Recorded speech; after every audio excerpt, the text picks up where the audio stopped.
and welcome to The Green Pretenders, a sustainably challenged podcast. My name's Sian. And I'm Simon, and this episode, we're going to look back. We're going to reflect a little bit on what we've done so far, what we've talked about, and we've put it in 3 categories, namely habits, products, and people. This podcast for us has been a way to hold ourselves accountable for our habits and our decisions, but it can be quite easy to say something out loud and then never really revisit it, either in your mind or practically. And so we want to doubly hold ourselves to account today. So it could be an interesting ride. Yeah, I think we're going to realise a lot of things, but we are the Green Pretenders. Yes. We stand by our name. Exactly. What are we kicking off with? So it's habits, isn't it? So my first question, Sian, how are you boiling your water these days? Okay, yes. So in an earlier episode, we had the revelation that Sian has been boiling water in a saucepan with the lid off for many a year and just absolutely jizzing away all of that heat energy. So I can happily say that I have actually converted fully to the boil the water in the kettle before you put it in the pan, and also putting the lid on the pan when it's boiling to keep it going. And that's brilliant. You've created a new habit. Yeah. And it's great. Yay. I feel like this one is a bit of a cheat of a win, because I think the average person's actually just had that as a habit most of their life, and I was doing something out of the norm by just boiling the water away. You'd be surprised. I see it a lot that people just boil it in an open pan, and it's very common. Which episode did we talk about that in? I can't remember. I think it was the intro.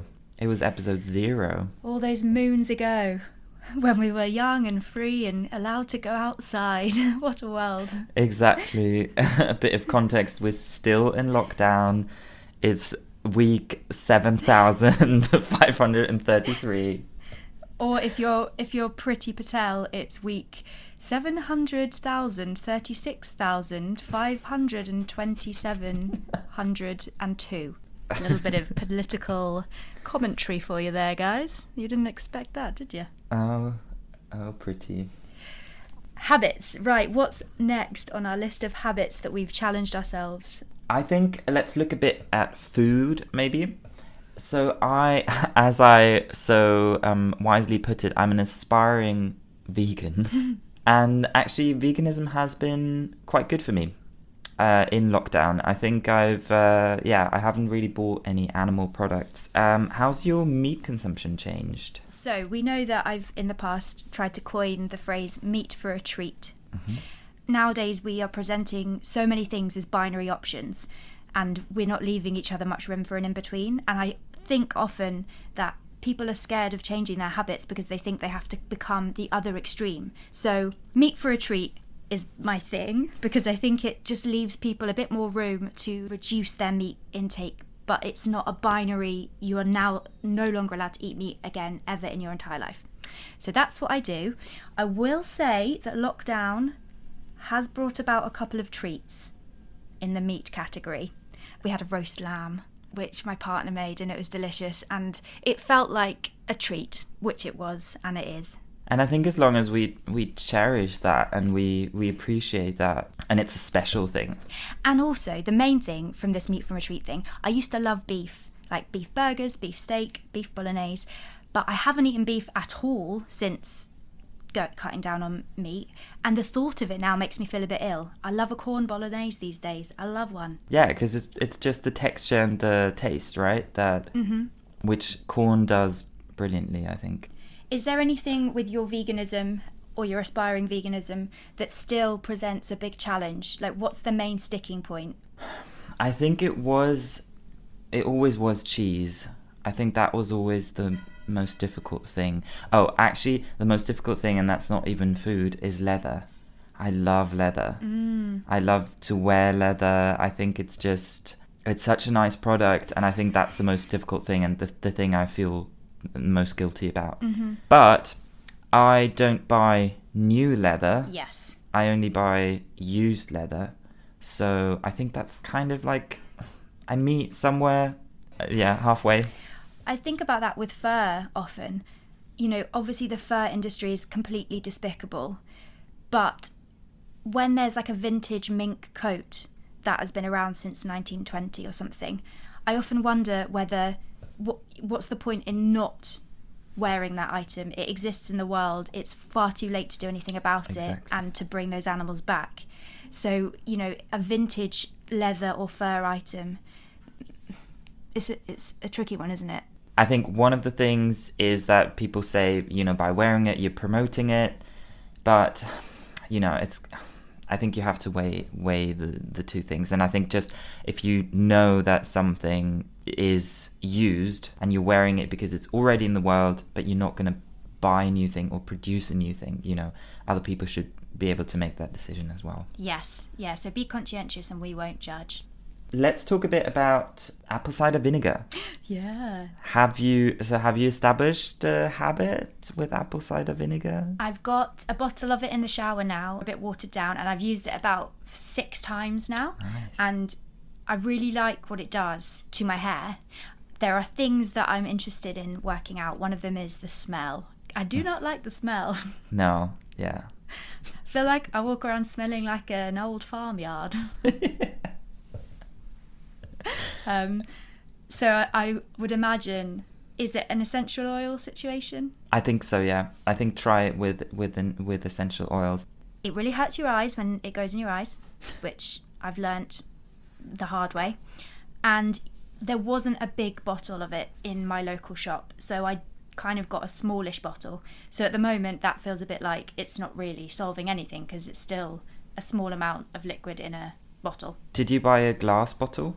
Yes, they only had a glass bottle. It's more recyclable, at least. And conditioner is usually plastic. Yes, so that's that thing that we've talked about before, isn't it? It's the toss-up of what you're trying to achieve. Because glass bottles as packaging, in terms of their transportation and production, their carbon footprint is higher. But if your objective is to reduce plastic waste, then a glass bottle is the better solution. So you have to choose what you're trying to do. Yeah. And I don't know, Simon, actually, what I'm trying to do. I'll be very honest. You know what, Shan? I also don't know. I've become a bit of an anti-plastic person. And then I'm kind of like, I don't give a shit about the carbon footprint. Whatever. I can only fight one fight, which is not true. We can fight many a fight. How about you with your habits of homemade toiletries? Have you made anything new, or have you spiced up your existing production line? So I have made a new cleaning product. I'm using the vinegar, and I actually bought a huge 5-litre vinegar canister. It's made of plastic, but obviously that's a win in terms of bulk buying and stuff. It was very cheap as well. It's white vinegar, it's spirit vinegar, used for, I think, pickling and things like that. And so a glass of vinegar and a tablespoon of salt, just plain salt. That makes a very strong cleaning product, which I think you even have to be a bit careful with, like not to just randomly spray it, because it does leave like a white film, so you need to also wash it down. But it's apparently really good for stains in the shower and I assume the toilet as well. And I cleaned the shower with it and had some very nice results that I didn't get with just plain vinegar. Wow. So you have to leave it for a day. Would you not be able to use the shower in the day? Does it need to be just left to do its thing? Oh, no, you need to let the salt dissolve in the vinegar for a day. Oh. You do need to, I think they say like 15 minutes, like spray, leave it for 15 minutes and then scrub it down. I think that's a nice transition into products. I talked about the scratchies. We all know the scratchies from episode 1, actually, Zero Waste one. Hashtag zero waste. Hashtag Zero Waste. There's an update on the scratchies. Just in case any new listeners are diving in at this episode and are sitting there going, excuse me, what the fuck is a scratchy? Yeah, what the fuck is a scratchy? So I'm talking about washing up sponge that is made from the loofah plant. So they are rectangular and they look, what do they look like? Like plant fibers, just kind of mashed up. It's very thin, but then you add water and then it expands a bit. And it's for washing up. I did buy them online and they came in plastic packaging. Probably they were shipped from China. So I think environmentally it's a big fail. actually. The good thing about the loofah plant is that I think it grows quite fast, and also it's biodegradable. So that's why I was drawn to it. But they break down after probably 2 weeks. I do reuse the leftovers to clean the bathroom. So I think in that sense, that's kind of good. But I think if I use like a brush made of bamboo or whatever, I think that would be better to get rid of the dirt, and more sustainable because they last a lot longer. But, you know, you've obviously made the best of a bad situation. If your scratchies were falling apart, you've repurposed those scratchy tatters. They are really in tatters. So is this our first revisit that is maybe a... Yeah, I think so. Okay. And I think the main thing is the plastic packaging and that they're produced in China. Yes. So today we are saying no to scratchies, but yes to a really good, well-sourced, ethically produced, reusable washing up brush of some description. Yes. That leads us to another sustainable product, which is also a little bit of a habit and a little bit of a product, the Rocketbook. Sian, give us an update. Yeah, so the Rocketbook, we mentioned it in episode 0, and it's basically a reusable notebook where you can write on the pages and then you can rub it back off again like a whiteboard. But what we raised or questioned ourselves on in that first episode is the toss-up. Is a Rocketbook, once you explore its production and the shipping and all of that jazz, actually a more sustainable solution than a traditional paper notebook? So first of all, I did a bit of comparison between a notebook and a laptop. And according to the Environmental Paper Network, an 100-page notebook will account to around 3.6 pounds of paper in weight, which accounts to 10 pounds of CO2. That's in its production and its disposal. So altogether, your use of a paper notebook of 100 pages will lead you to 10 pounds of CO2. Comparing that with a MacBook. Now, according to Apple, the lifetime of a MacBook is 950 pounds of CO2. That's averaging out at maybe 4 years of use, and that includes that MacBook's transportation, manufacture, the eventual recycling of it, and all the electricity you use over the course of its life of that 4 years. Oh, wow. This is according to Apple, so they might have a bit of a cheeky bias or a bit of number fiddling, who knows. But let's say that it's kind of in the right ballpark. That's 950 pounds of CO2.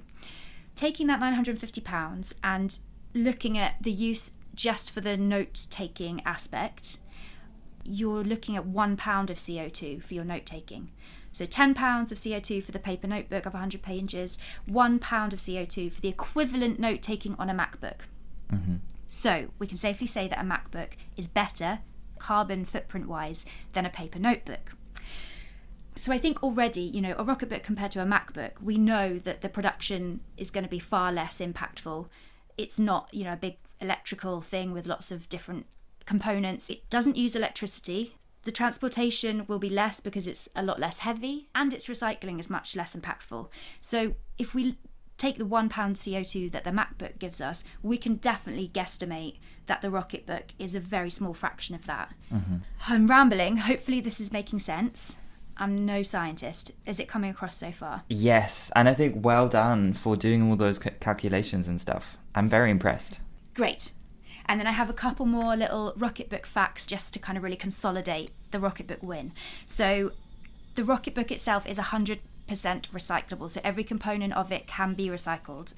As a company, they also partner with eco-charities, so a lot of their work and their profits and their intentions are going towards other ways of helping the environment. So from everything I've read, I think it's a double win. They seem to be a really good company, and based on my kind of randomly calculated mathematical carbon footprint, I am pretty sure, 99% sure, that it's definitely better than a paper traditional notebook. Notebook, yes. That is the end of my TED Talk. If anyone managed to follow all of that, congratulations. I think that's brilliant. I think that almost makes Rocketbook a bit of an eco-whoop. Just in case anyone's ever wondered, we don't know any of these companies at all. we just pick things to be passionate about, and we're giving them some free advertising but at the same time, but it's not based on any preconception or any bias or anything. It's just things that we're trying out and we happen to like. So it is very objective what we're saying. Yeah, we're not sponsored by any means. Swiftly moving on to another episode we did, and I want to give a shout out to all the lovely women who got in touch with us and found the Sanitary Product episode really inspiring, and are now actually using lockdown to try out new things. So whoop, whoop, whoop. Shout out to all the women. It was honestly, it was so lovely, the feedback we got. Yeah, thank you so much to people who have been really open about it, and it's exactly what we hoped. We hoped that the lockdown could be a safe space to experiment with new things. So if you have done that, bloody great. In that episode, I did talk about maybe personally trying out some products other than the cup, which is what I use, for the sake of being able to give a personal account of how they are.